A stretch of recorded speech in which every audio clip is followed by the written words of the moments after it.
Salut les amis, c'est Samuel, nouvelle vidéo. Avant de commencer cette vidéo, je voulais vous expliquer certaines choses par rapport au projet que j'avais ce week-end et qui malheureusement tombe un petit peu à l'eau. Il m'est arrivé de grosses galères, donc je vous explique tout ça. Je devais ce week-end vous présenter le gant Infinity Gauntlet, donc le gant de Thanos de l'Infini de la marque Taurus Studio, et je devais également vous présenter celui de chez Hot Toys en life size, donc taille réelle. Il m'est arrivé une grosse galère, j'ai bien reçu le Taurus Studio, nickel, impec, pas de problème de casse ni quoi que ce soit, il est bien arrivé.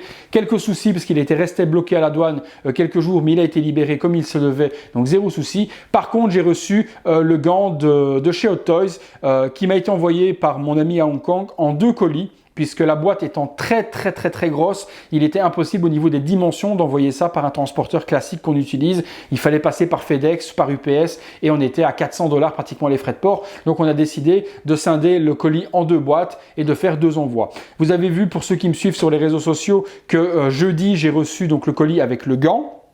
J'ai fait des photos avec le gant également dans la main, etc. pour montrer un petit peu la taille. Pas de souci. Et le socle a eu un petit peu de retard et est arrivé le lendemain. Donc hier, j'ai reçu le socle de chez Hot Toys.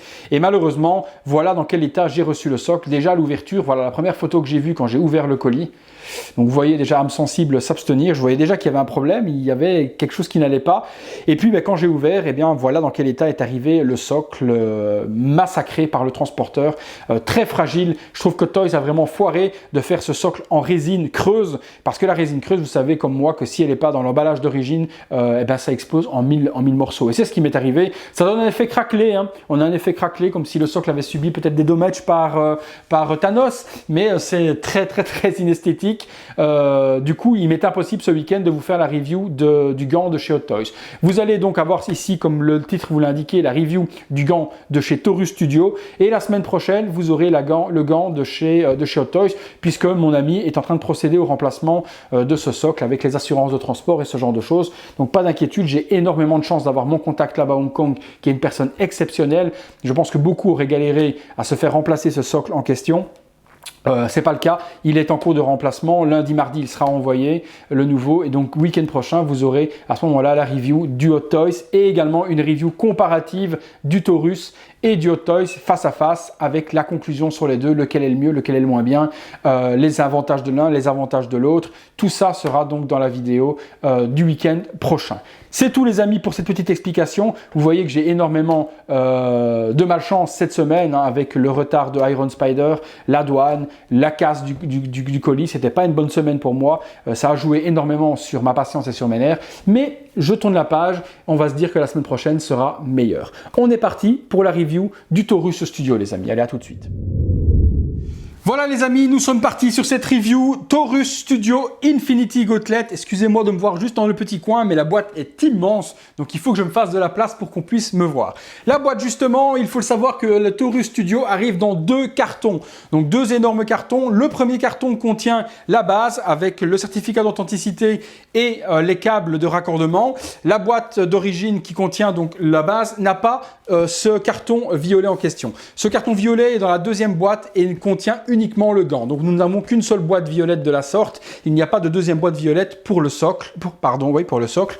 Le socle est emballé dans une énorme mousse, un petit peu de ce genre-ci. Hein. Vous voyez donc les protections qu'on va retrouver sont dans une mousse un petit peu comme celle-ci. Vous voyez cette espèce de mousse protectrice. Donc le gant se trouve là-dedans. Il est hyper bien protégé. Cette mousse est une révolution pour moi au niveau des packaging parce que cela permet justement d'avoir une protection ultime beaucoup plus que les polystyrènes et les polyfoams qui sont très durs et qui dans les impacts peuvent casser. Je trouve que ces mousses et beaucoup de sociétés non-off utilisent ces mousses de protection pour les statues et c'est une très bonne idée.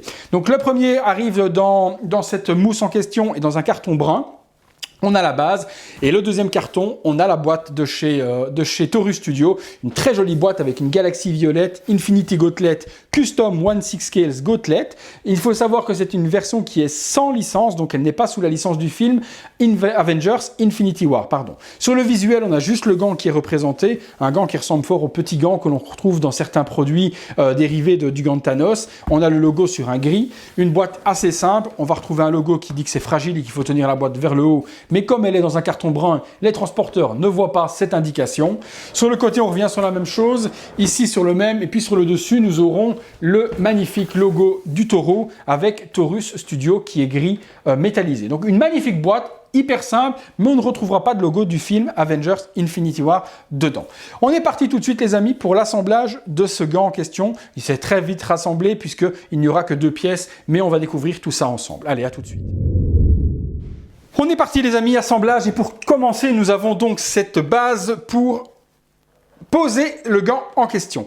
Une magnifique base. Comparé à ce que fait Hot Toys, on en discutera lors de la version Hot Toys et lors de la conclusion, cette base est juste monstrueuse. On a cette espèce de pyramide en question, d'or très fin, avec du violet, qui reprend en fait les codes couleurs de l'armure de Thanos. Donc une magnifique base, super bien détaillée, avec des espèces de gravures dessus ou autres.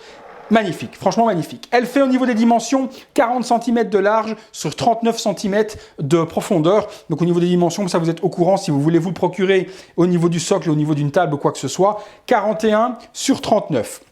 Au niveau hauteur, on en reparlera lorsque j'aurai mis le gant dessus, parce que c'est là que c'est le plus important en question.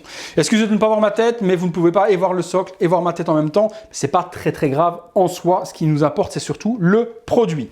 Sur l'arrière de ce socle en question, on retrouvera une prise et de l'électricité avec un adaptateur qui est fourni. Par contre, attention, l'adaptateur est sur une prise japonaise et américaine, donc il faudra un adaptateur pour pouvoir brancher le gant pour l'illuminer. Mais c'est pas tout, puisque Taurus Studio a pensé à tout, et je vous l'explique après au niveau de l'alimentation. On peut se passer de l'alimenter sur du courant, puisqu'il y a la possibilité d'alimenter ce gant avec des piles. Je vous montre après à l'intérieur comment ça se passe pour que vous compreniez tout ça. Donc sur l'arrière, on a donc ce petit adaptateur pour ceux qui voudront quand même le mettre sur le courant, et la fiche ici qui va se raccorder dans le gant pour pouvoir assembler tout ça. Mais c'est une magnifique base, vous le verrez lors du visuel, elle est vraiment très jolie. Au niveau donc de l'assemblage, il y a un détrompeur ici sur le côté, donc forcément vous allez la mettre détrompeur par là, donc détrompeur vers la gauche pour avoir la prise vers l'arrière. Attention, vous voyez ici la partie donc du détrompeur est abîmée et toute griffée. C'est normal, c'est lorsque vous enfoncez le gant, comme le gant vient s'adapter dessus, et bien forcément ça frotte et ça abîme un petit peu la peinture. Ce qui est totalement logique et ce qui est totalement de toute façon invisible une fois que le gant est mis dessus, puisque cette partie rentre dans le gant de toute manière. Donc ne vous inquiétez pas si la peinture part. Ma foi, c'est, je l'aurais même pas peint moi si j'avais été eux, je l'aurais laissé gris, au moins ça évitait que l'or ne se barre. Mais on s'en fout puisque de toute façon c'est une partie qui est faite pour s'emboîter. On est parti. Moi, je vais par contre rentrer la fiche de cette manière et je vous explique simplement pourquoi. Parce que moi, je l'ai utilisé avec les piles. Comme ça, au moins, le câble ne dépasse pas et ne gêne pas. Vient après donc le gant. Le gant, juste pour vous montrer un petit peu la taille. Regardez par rapport à mon torse la taille de ce gant. Il fait juste énorme. Il est hyper lourd. Le gant lui-même fait presque 15 kg. On est sur de la vraie résine, vraiment pleine. Pas de polystone avec un mélange PVC résine comme on peut avoir sur des résines. Ici, on est sur une résine vraiment pleine. Elle fait 15 kg. Et la base fait 10 kg. On est sur un total de 25 à 27 kg pour l'entièreté de ce produit en question. Le socle, et le gant est magnifique. Vous le verrez de toute façon lors du visuel, lorsque je vous le présenterai après à 360 degrés. C'est un monstre de chez monstre. L'intérieur, justement, j'active et je vous montre. Oh putain, les amis, je souffre. J'active l'autofocus pour vous montrer. Voilà, l'intérieur, vous allez avoir la partie qui vient s'emboîter avec le détrompeur. Et puis, vous avez ce petit boîtier en question qui est ici, qui se démonte, que l'on peut enlever, dans lequel on met 8 piles. Vous raccordez et à ce moment-là, le gant avec les LED peut s'activer par pile avec la télécommande qui fournit, dont je vais vous parler juste après. C'est l'idéal. Pour moi, c'est mieux avec des piles. Vous activez. Certains préféreront avoir l'activation avec une électricité au choix. Mais moi, je trouve que sur celui-là, avec la télécommande, le système pile qui se trouve dans ce boîtier en question que l'on peut assembler est beaucoup plus ingénieux. Je le pose parce qu'il commence à être très lourd dans mes bras. Donc, on le pose comme ceci. On va tomber tout de suite, de toute façon, sur l'emboîtage pour le mettre dedans. Voilà, j'y suis. Hop. Je vérifie l'intérieur si on est bien dedans. On est bien dedans, on est bien assemblé, oui, on est parfait. Donc là, le gant est assemblé sur son socle. Le gant assemblé, on va en discuter en long, en large et en travers. Je vais pousser la petite table, je vais m'installer, je vais me mettre juste à côté, assis tranquillement pour discuter avec vous un petit peu de tout ce que j'ai à vous dire dessus. Allez, à tout de suite. Voilà les amis, on est parti. Donc le gant est installé à mes côtés, vous voyez la taille, il est immense, il est juste monstrueux, il a dégage une puissance, mais ça on va en reparler tout de suite après. Le Taurus est fourni avec deux particularités. La première, on a cette magnifique petite télécommande qui permet de contrôler le gant, qu'il soit branché sur pile ou sur secteur. Cette télécommande, à quoi va servir? Vous allez me dire à quoi est-ce qu'elle va servir? Eh bien simplement à plusieurs possibilités sur le gant. La première, elle donne la possibilité d'activer le gant avec les pierres individuellement. Je peux, si je le désire, activer la première lampe, je peux activer la bleue si je le veux, je peux activer la jaune centrale, je peux activer la verte qui va se retrouver ici sur le côté, que voici, vous voyez, je peux activer et désactiver la verte sans problème, l'activer, la désactiver. Je peux également activer la violette, et également la rouge pour activer toutes les pierres en question individuellement. C'est la première possibilité, donc c'est on active ou on désactive la pierre que l'on veut. Deuxième possibilité que donne la télécommande, allumer et éteindre. Donc je peux, attendez, vous faites face. Voilà, excusez-moi, je n'étais pas au bon endroit. Éteindre. On peut également, comme vous pouvez le constater, je ne sais pas si on le verra bien en vidéo, mais allumer et éteindre en fonction d'une espèce d'effet de va-et-vient des lampes qui vont s'éteindre tout doucement, qui vont se réallumer, comme un effet de pouvoir en question lorsqu'il utilise les pierres, elles font que osciller. Donc on a cet effet oscillation qui se passe dessus et on peut, si on désire, éteindre et réallumer et avoir cet effet oscillation qui va faire l'allumage et l'extinction. Dernière possibilité que donne la télécommande également, c'est d'avoir ce système d'allumage des pierres l'une après l'autre. Vous voyez, donc là, elles s'allument toutes, voilà, et elles vont s'éteindre de la même manière. Voilà, la suivante, celle-ci, là, la verte, et se réallumer, ainsi de suite, l'une après l'autre. Donc, trois possibilités. Les pierres individuelles, l'effet pompage qui s'allume et qui s'éteint, et puis l'effet donc des pierres qui s'allument de cette manière-ci. Perso, moi, celle que je préfère, c'est cet effet d'allumage-extinction, ou alors tout allumer simplement. Mais ça, c'est au choix de chacun. Très très bonne idée d'avoir ceci au niveau de chez Taurus Studio. Deuxième particularité qui est une chose magnifique et je viens vous le montrer, au lieu d'avoir plutôt des certificats d'authenticité avec des papiers, des trucs à encadrer ni quoi que ce soit, Taurus a copié un peu ce que faisait XM Studio dans le passé et nous offre un coin, donc une pièce qui est le certificat d'authenticité. Je vous montre exactement à quoi ressemble ce coin. Hein. Donc vous avez, hop, j'attends que mon petit focus se fasse. Voilà, vous avez cette pièce dans un habillage plexi, donc qui est complètement habillé avec le logo Taurus Studio Limited Edition, avec leur logo. Elle est énorme, hein. Regardez par rapport à ma main, la pièce est super grande, c'est pas une pièce de 2 €. Hein. Et alors ici, on a Infinity Gauntlet, Limited Edition, et puis on a le gravage 194 sur 250 puisque cette pièce est limitée à 250 pièces. Ça, c'est juste magnifique comme certificat d'authenticité. Franchement, je trouve ça génial. Ça s'ouvre si on veut, on peut l'ouvrir et sortir la pièce si on le désire. Moi, je l'ai laissé dans le plexi, au moins ça la protège superbement et elle est vraiment magnifique. Ça, c'est à mettre juste là en dessous. Vous la mettez ici et je trouve que ça fait un truc de fou. Franchement, elle est sublime. Ça, pour moi, c'est vraiment le petit plus qui fait encore plus que la télécommande. C'est ce certificat d'authenticité en question. Retournons sur le gant. Parlons des choses. Alors, il faut parler donc de la base. On l'a vu, on en a discuté ensemble. Je vous fais après le visuel, donc au 360 degrés, vous verrez. C'est déjà un gros atout d'avoir cette super base qui reprend les codes de l'armure de Thanos. Parlons du gant maintenant. Au niveau esthétique, au niveau de tout, on a vu la base, elle est vraiment très jolie. Moi, quand je l'ai déballé, la première chose que je me suis dit, c'est, tiens, au niveau de la couleur, il est quand même très cuivre. Il y a de l'or ici sur le côté ou autre, mais il est quand même avec un weathering vraiment très prononcé. D'où sort ce design en question, puisqu'ayant vu le film Infinity War, le gant de Thanos est quand même beaucoup plus or. Et cela dépend par rapport au film. Quand on prend la version du gant, quand il est sur Titan, le gant est très brun dû au climat, à la luminosité de la planète qui est très rouge et très brune, etc. Et quand on voit les reflets sur le gant, il est vrai que le gant est dans cette couleur-là, plus proche du cuivre que de l'or. Par contre, quand on arrive à la fin du film et qu'on est au Wakanda, on n'est plus du tout sur une couleur de cette manière-là. On est sur une couleur or très claire, due à la luminosité, au soleil, etc. qu'on a sur Wakanda. Je me suis posé d'autres questions également et j'ai été contacté Taurus en leur demandant pourquoi est-ce que vous avez sorti un design avec un gant beaucoup plus cuivre que or. Et ils m'ont répondu simplement qu'ils s'étaient fiés sur le prototype du gant qui avait été exposé à la D23, qui est l'énorme convention Marvel chez Disney, où le film avait été présenté avec Josh Brolin justement avant qu'il ne sorte. Et il est vrai, je vous mets photo à l'appui, vous allez voir que lorsque le gant a été présenté par Marvel avant la sortie du film, la maquette est clairement de cette couleur-là. On est sur ce cuivre or. Bon, le gant, vous voyez, est très abîmé, celui qui a été présenté par Marvel, mais on est vraiment sur cette représentation de couleur en question. Même chose lorsque Josh Brolin reçoit le gant en public devant tout le monde en conférence et qu'il reçoit le gant dans la main, c'est le même, on a la même chose. Et Taurus Studio était sur place lors de la D23 et ont shooté le gant qui était en démo pour pouvoir reproduire la même chose que la maquette utilisée pour le film. Ensuite, le film a été tourné en CGI, donc en image de synthèse, et là forcément le gant change de couleur. Une fois on l'a dans cette couleur-là sur Titan, on l'a beaucoup plus or sur le Wakanda, et donc forcément on a différents modèles. Par contre, si on reprend le prototype qu'avait fait Hot Toys lors de la précommande, qu'on a les photos, je vous les montre également juste ici devant ma tête, on est sur cette couleur clairement, on est sur la même couleur sur le prototype.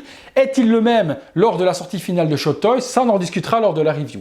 Mais lors du visuel de Hot Toys, on était sur une couleur cuivre de cette manière qui fait très métallique et qui fait beaucoup plus métallique que la version maintenant définitive de Hot Toys que je vous montrerai la semaine prochaine. L'effet également super magnifique sur ce gant de chez Taurus Studio et qui moi me fait vraiment chavirer, c'est l'effet martelage que l'on a tout autour du gant. Vous le voyez dans le visuel en même temps que je vous parle, on a un effet martelage sur l'arrière qui est tout martelé comme si on avait tapé au marteau pour le sculpter, ce gant en question dans du métal. Et cet effet martelage est juste ultra réaliste. On vient justement sur l'arrière et c'est là qu'il y a des choses à voir également et à discuter. On a une énorme cotte de maille qui vient se reproduire ici avec cette partie très brune sur la partie intérieure du pouce que l'on ne retrouve pas forcément dans le film. Alors dans le film, toute cette partie, je vous montre également un visuel, est recouverte d'une armure. On ne voit pas de cotte de maille du tout.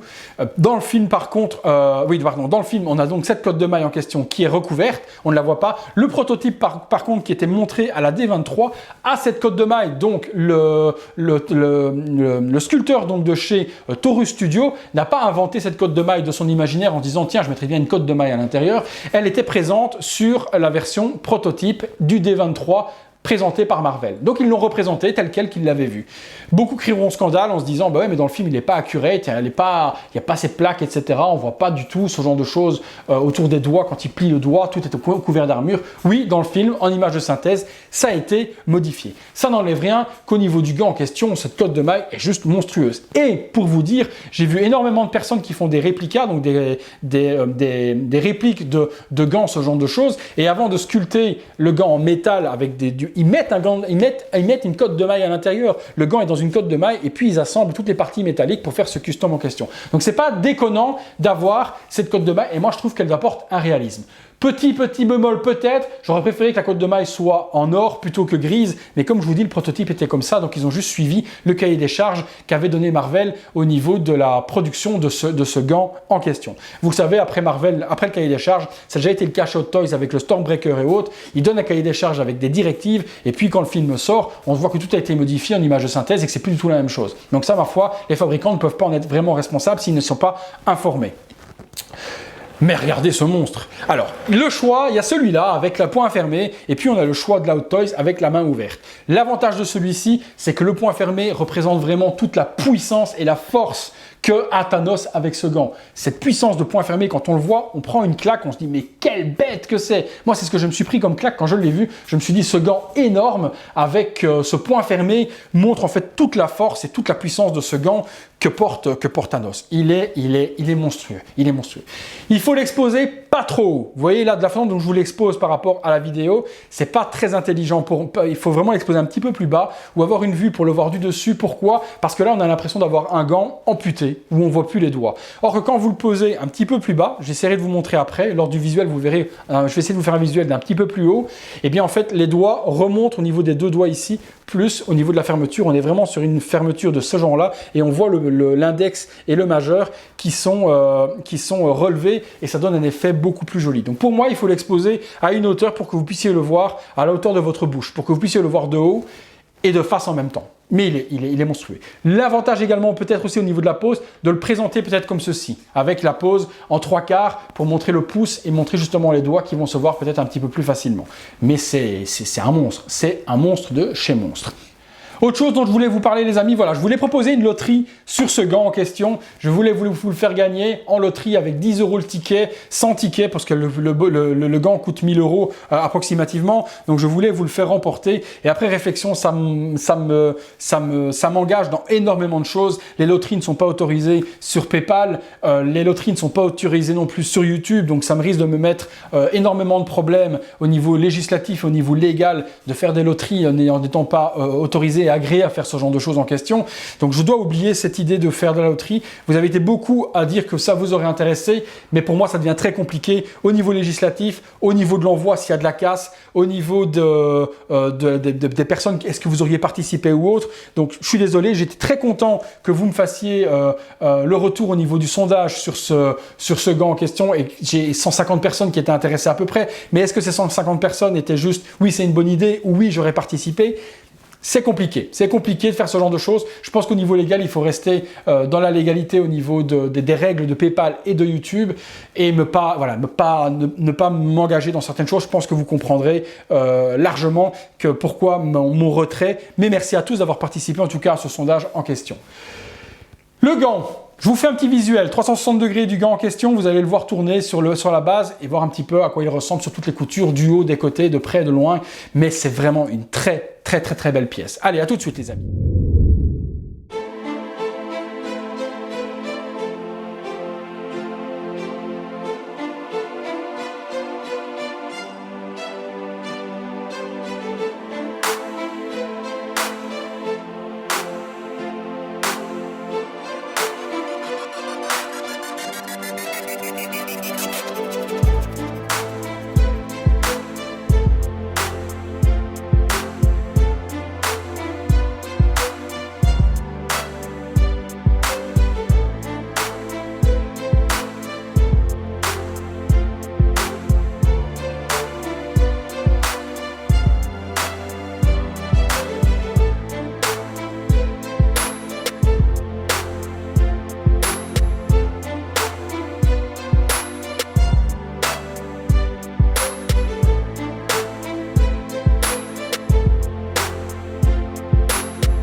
Voilà, alors conclusion les amis, forcément je vais vous montrer qu'on peut le porter, ce qu'il donne par rapport à mon torse, que vous puissiez comparer la taille par rapport à une personne normalement faite, on va dire. Le gant, donc vous pouvez glisser votre main à l'intérieur de cette manière-ci et pouvoir le porter. Il fait presque 15 kg à bout de bras, c'est juste une tuerie à porter, je suis en pleine souffrance, mais vous pouvez au moins voir à quoi cela ressemble. Je vous rassure également, ça ne fera pas disparaître la moitié de l'univers si je claque des doigts avec, c'est un gant factice et je vous le prouve, pas d'inquiétude là-dessus.